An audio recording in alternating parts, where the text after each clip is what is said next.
दोस्तों, नपुंसक नाम के इस आदमी को एक बार इसके दोस्त ने एक ऐसे झोल में फंसाया जिससे निकलते निकलते इसकी फटकर 464 हो जाती है। इसने अपने जिंदगी के अतीत में बहुत सारे गलत काम किए जो मैं आपको धीरे धीरे बताऊंगा, लेकिन अब ये सुधर चुका है और अपनी बीवी क्रिस्टीन के साथ खुशी खुशी अपनी जिंदगी को घिस रहा है। इसके जिंदगी में अभी दौलत की कमी है, शोहरत की कमी है और एक बच्चे की भी। ये दोनों बच्चे की बहुत कोशिश कर रहे हैं, लेकिन नपुंसक से ये काम हो नहीं रहा। इसी बीच एक रात नपुंसक को उसके एक दोस्त सिद्धार्थ सोनपापड़ी कॉल करके कहता है कि कल सुबह वो उसके घर पर कुछ दिनों के लिए रहने के लिए आ रहा है। नपुंसक अपने इस छोटे से घर में अपने दोस्त को रखने के लिए कंफर्टेबल नहीं था, लेकिन वो बेचारा उसे ना भी नहीं कह पाता। अगले दिन वो सिद्धार्थ सोनपापड़ी के बारे में अपनी बीवी क्रिस्टीन को बताता है, जिसमें क्रिस्टीन कहती है, अगर ये तुम्हारा इतना ही अच्छा दोस्त है तो तुमने पहले क्यों नहीं मुझे इसके बारे में बताया। जिसमें नपुंसक कहता है, अरे कैसे बताता, उसके साथ मेरी कितने सालों से बात नहीं हुई, पहले हम दोनों एक ही साथ काम करते थे। खैर, यहाँ पर क्रिस्टीन नपुंसक को याद दिला देती है कि आज उसका इंटरव्यू लेने के लिए डॉक्टर पान पकौड़ा आने वाले हैं, जो ये देखेंगे कि नपुंसक बच्चा अडॉप्ट करने के लिए सक्षम है या नहीं। खैर, क्रिस्टीन को ऑफिस के लिए देर हो रही थी, इसीलिए वो आधा अधूरा नाश्ता किए ही अपने काम पर निकल जाती है। इधर उसके जाते ही बालों में जेल लगाकर बीमल चबाते चबाते हाथों में कुली की तरह दो भारी भरकम सूटकेस लेकर सिद्धार्थ सोनपापड़ी नपुंसक के घर पहुंच जाता है। बरसों के बाद वो दोनों दोस्त एक दूसरे को देखकर बहुत खुश होते हैं और एक दूसरे की पप्पी झप्पिया भी लेते हैं। घर के अंदर सिद्धार्थ सोनपापड़ी नपुंसक से पूछता है कि वो अब क्या करता है, जिसमें नपुंसक कहता है, दोस्त अब मैं एक आर्किटेक्ट बन चुका हूँ और मैंने वो सब कुछ गलत काम छोड़ दिया है। सिद्धार्थ सोनपापड़ी को किसी काम से बाहर जाना था और उसके गाड़ी का टायर भी पंचर हो चुका था, इसीलिए वो नपुंसक से उसकी गाड़ी की चाबी मांगता है और नपुंसक भी खुशी खुशी उसे उसकी गाड़ी की चाबी दे देता है। सिद्धार्थ सोनपापड़ी के जाने के बाद नपुंसक अपने काम में डूबने की बहुत कोशिश कर रहा था, लेकिन उसका अपने काम में मन नहीं लग रहा था, इसीलिए वो उठकर अपने घर का एक चक्कर लगाता है। इसी बीच उसकी नजर उन दोनों सूटकेसों के ऊपर जाता है जो सिद्धार्थ सोनपापड़ी अपने साथ लेकर आया था। वो सूटकेस उसके सामने पड़ा हुआ था और वो उन सूटकेसों को टुकुर टुकुर देख रहा था। दरअसल 5 साल पहले वो और सिद्धार्थ सोनपापड़ी मिलकर बहुत गलत काम करते थे और सिद्धार्थ सोनपापड़ी तब भी ऐसा ही एक सूटकेस यूज करता था। करीब 10-15 मिनट अपने दिमाग पर जोर डालने के बाद नपुंसक उस सूटकेस को आखिर खोल ही देता है। इधर गाड़ी में सिद्धार्थ सोनपापड़ी को नपुंसक कॉल करके उसे भरपेट गालियां खिलाता है। साले, तेरी हिम्मत कैसी हुई, तू मेरे घर ड्रग्स लेकर आया है, तू मेरा दोस्त नहीं दुश्मन है, तू मेरे घर परिवार को उजाड़ना चाहता है, मेरी खुशी क्या तुझसे बर्दाश्त नहीं हो रही, साले अभी घर आ और अपने इन सामानों को लेकर जा, वरना देख मैं अभी पुलिस को कॉल घुमाता हूँ। ये सुनकर सिद्धार्थ सोनपापड़ी उसे ब्लैकमेल करके कहता है, जा बता दे, कोई दिक्कत नहीं है, लेकिन पुलिस को मैं ये भी बता दूंगा कि तू पहले क्या काम करता था, और वैसे भी मुझे थोड़ा काम है इसलिए मैं अभी नहीं आ सकता। जो कहकर वो कॉल को काट देता है। अब नपुंसक को कुछ भी समझ में नहीं आ रहा था कि वो उन ड्रग्स का करेगा तो करेगा क्या, इसीलिए वो उन्हें काट काट कर बेसिन में बहा देता है। इसी बीच जोमेटो से एक पिज्जा डिलीवरी बॉय उसके घर के दरवाजे को नॉक करता है। दरवाजा खोलने पर वो पिज्जा डिलीवरी बॉय कान में हुड़पी लगाकर नपुंसक को अपनी बत्तीसी दिखा रहा था। नपुंसक कहता है, दोस्त तू गलत एड्रेस पर आ गया है, मैंने कोई पिज्जा विज्जा का ऑर्डर नहीं दिया। ये बात सुनकर वो जोमेटो बॉय एक कॉल करने के बहाने उसके घर पर घुस जाता है और नपुंसक को अपना कट्टा दिखाकर बंदी बना लेता है। दरअसल वो कोई जोमेटो बॉय नहीं बल्कि एक पार्ट टाइम गुंडा है जो नपुंसक से वो ड्रग्स लेने के लिए आया है। नपुंसक यहाँ पर उसे बता देता है कि उसके पास कोई ड्रग्स व्रग्स नहीं है और जो था उसको उसने बेसिन में बहा दिया। ये बात सुनकर उस गुंडे का खून खौल चुका था और वो अपने बॉस को कॉल घुमाकर उन्हें सब कुछ बता देता है। अब उन्हें उसके पास से ड्रग्स मिलने से रही, फिर भी उसका बॉस उस गुंडे को नपुंसक को जान से मारने के लिए कहता है। मरने से पहले नपुंसक उस गुंडे से अपनी आखिरी ख्वाहिश मांगता है कि वो एक बार सुट्टा पीना चाहता है। आगे सुट्टा पीने के दौरान नपुंसक उस गुंडे से पूछता है कि वो गुंडा कैसे बना, जिसमें वो गुंडा कहता है, ये कहानी बहुत गहरी है, मैं कोई गुंडा बनना नहीं चाहता था, बल्कि मैं तो एक सिंगर बनना चाहता हूँ, लेकिन इसके लिए मुझे बहुत पैसों की जरूरत है, इसलिए पार्ट टाइम में मैं लोगों की मर्डर, फिरौती ये सब कुछ करता हूँ। अब सुट्टा पीने के बाद वो गुंडा नपुंसक को मारने के लिए उसकी तरफ गन तानता है। तभी उसे एक म्यूजिक डायरेक्टर कॉल करके तुरंत उसे फोन में ही ऑडिशन देने के लिए यानी गाना गाने के लिए कहता है। ये बात सुनकर वो गुंडा नपुंसक को मारने के बजाय गाना गाना शुरू करता है। लैला में लैला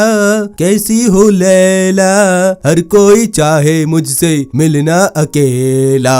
इसी बीच वो गुंडा अपने गाने में बहुत खो जाता है और इसी मौके का फायदा उठाकर नपुंसक उसे मारकर बेहोश करता है। होश आने पर वो गुंडा एक कमरे में डक्ट टेप से बंधा हुआ था और नपुंसक भी उसी के सामने ही था। इसी बीच कोई घर के दरवाजे को फिर से नॉक करता है। चेक करने पर नपुंसक देखता है कि वो डॉक्टर पान पकौड़ा है जो दरवाजे के होल से झांक रहा था। नपुंसक तुरंत घर की गंदगी को साफ करता है और स्प्रे देकर रूम के बदबू को भी दूर करता है। डॉक्टर पान पकौड़ा ये देखने के लिए आए थे कि नपुंसक बच्चा अडॉप्ट करने के लायक है या नहीं, इसीलिए वो उससे कुछ निजी सवाल पूछते हैं। नपुंसक यहाँ पर डॉक्टर पान पकौड़ा से चाय पानी पूछने के बजाय उनके हाथों में एक बियर की बोतल पकड़ा देता है। इसी बीच घर के अंदर से ऐसी आवाजें आ रही थी जैसे कि कोई दीवार पर अपना सर पटक रहा हो। नपुंसक समझ जाता है कि यह काम उसी गुंडे का ही हो सकता है, इसीलिए वो डॉक्टर को एक्सक्यूज मी कहकर उस गुंडे के पास पहुंचता है। वो गुंडा अपना सर नहीं बल्कि अपने पैर दरवाजे पर पटक रहा था। नपुंसक एक हथियार लेकर उसके पास पहुंचता है और उससे कहता है कि अगर उसने फिर से आवाज किया तो वो उसका पराग नली काट देगा। इसके बाद वो उसे उसी रूम में उल्टा लटका कर डॉक्टर के पास वापस आता है। तब तक कोई फिर से घर के दरवाजे को नॉक कर रहा था। दरवाजा खोलने पर नपुंसक देखता है कि वो लाल मिर्ची नाम की एक लड़की थी। उसे देखकर नपुंसक को लगता है कि ये कोई बीमा एजेंट है, इसीलिए वो उससे कहता है, जी मुझे कोई कार या फिर इंश्योरेंस नहीं चाहिए, और अगर आप लोन डिपार्टमेंट से आए हैं तो लोन भी मुझे नहीं चाहिए। जिसमें लाल मिर्ची कहती है, नहीं नहीं, मैं कोई लोन डिपार्टमेंट से नहीं आई हूँ, मैं तो बस सिद्धार्थ सोनपापड़ी की दोस्त हूँ। नपुंसक कहता है, सिद्धार्थ सोनपापड़ी तो अभी घर पर नहीं है, जाओ बाहर जाकर देखो। तब वो लड़की जोर जबरदस्ती ये कहकर उसके घर के अंदर आ जाती है कि वो घर के अंदर ही उसका इंतजार कर लेगी। उसे देखकर डॉक्टर पान पकौड़ा सोचते हैं कि शायद ये नपुंसक की दोस्त होगी, इसीलिए वो उससे बात करता है। इधर नपुंसक सिद्धार्थ सोनपापड़ी को कॉल करके लगातार उसे बहुत खड़ी खोटी सुनाता है, और वही दूसरी तरफ लाल मिर्ची डॉक्टर के सामने नपुंसक का पोल खोलता जा रहा था। वो डॉक्टर पान पकौड़े को बता देती है कि नपुंसक पहले ड्रग्स की स्मगलिंग करता था और किसी भी आदमी को टपकाने से पहले वो एक बार से ज्यादा नहीं सोचता था। जो सुनकर डॉक्टर पान पकौड़ा ये मन बना लेते हैं कि चाहे कुछ भी हो जाए लेकिन वो नपुंसक को बच्चा अडॉप्ट करने नहीं देगा। इसीलिए नपुंसक के आने पर वो तुरंत अपना पेटी लेकर वहाँ से 9-2-11 हो जाते हैं। उनके जाते ही लाल मिर्ची नपुंसक को बंदी बनाकर उससे पूछती है कि माल कहाँ पर है। नपुंसक को लग रहा था कि लाल मिर्ची वो ड्रग्स लेने के लिए आई है, इसीलिए वो उसे साफ साफ कह देता है कि उसने उसको पानी में बहा दिया। तब लाल मिर्ची कहती है कि वो ड्रग्स की बात नहीं कर रही बल्कि वो $2 मिलियन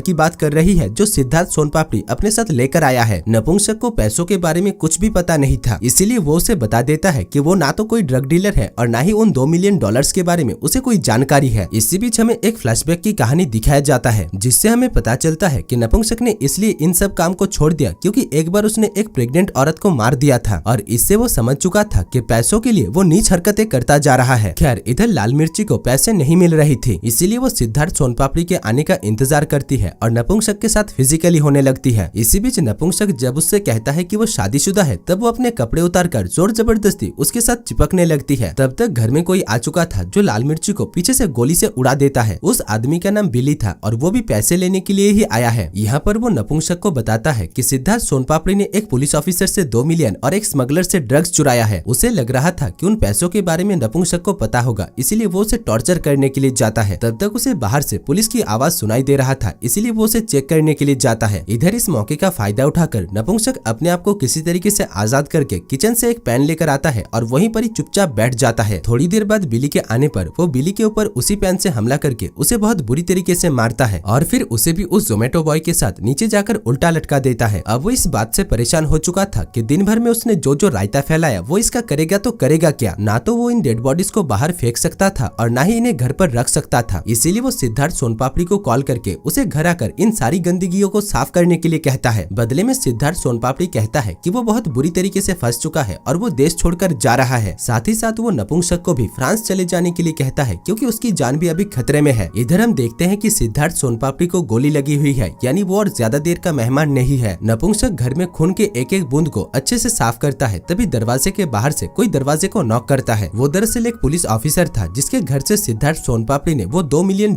चुराया था। वो ऑफिसर ईमानदारी से ज्यादा बेईमानी का काम करता था और उसे नपुंसक के बारे में सब कुछ पता था। साथ ही साथ उसे ये भी पता था कि आज उसके घर में क्या क्या हुआ है। वो नपुंसक को शाम के 7 बजे तक वो $2 मिलियन ढूंढ कर रखने के लिए कहता है, वरना वो उसकी जान लेने की धमकी देकर वहाँ से चला जाता है। अब थोड़ी देर में नपुंसक की नजर सिद्धार्थ सोनपापड़ी के पंचर हुई गाड़ी के ऊपर जाता है जिसका टायर अभी एकदम ठीक था। वो सिद्धार्थ सोनपापड़ी के रग रग से वाकिफ था, इसीलिए उसे शक होता है कि जरूर वो $2 मिलियन टायर के अंदर ही होगा। वो गाड़ी के टायर को फाड़ता है और उसे उसके अंदर से $2 मिलियन भी मिल जाते हैं। सिद्धार्थ सोनपापड़ी ने उसके लिए 2 गिफ्ट भी छोड़कर गया था जिसमें 2 महंगी महंगी घड़ियां थी, एक नपुंसक के लिए और एक उसकी बीवी के लिए। खैर अब नपुंसक उन पैसों को देकर खुद बच सकता था, लेकिन वो $2 मिलियन उसके लिए छोड़ना भी बहुत मुश्किल हो चुका था। इसीलिए वो एक प्लान बनाकर उस ड्रग डीलर के साथ उस पुलिस ऑफिसर को शाम के 7 बजे भिड़ा देता है और खुद उन पैसों को लेकर क्रिस्टिन के पास जाकर उसे उसके साथ फ्रांस चलने के लिए कहता है। क्रिस्टिन जो नपुंसक के साथ आज क्या क्या हुआ इससे अनजान थी, वो अचानक अपने काम को छोड़कर फ्रांस जाने के लिए तैयार नहीं थी। तब नपुंसक अकेला ही वहाँ से जाने लगता है। ये देखकर क्रिस्टिन समझ जाती है कि नपुंसक के साथ जरूर कुछ हुआ है, इसीलिए वो उसके साथ जाने के लिए तैयार हो जाती है। यहाँ पर नपुंसक उसे वो $2 मिलियन दिखाता है और फिर वो दोनों फ्रांस के लिए निकल जाते हैं। और दोस्तों इसी के साथ ही इस मूवी की कहानी भी समाप्त हो जाती है।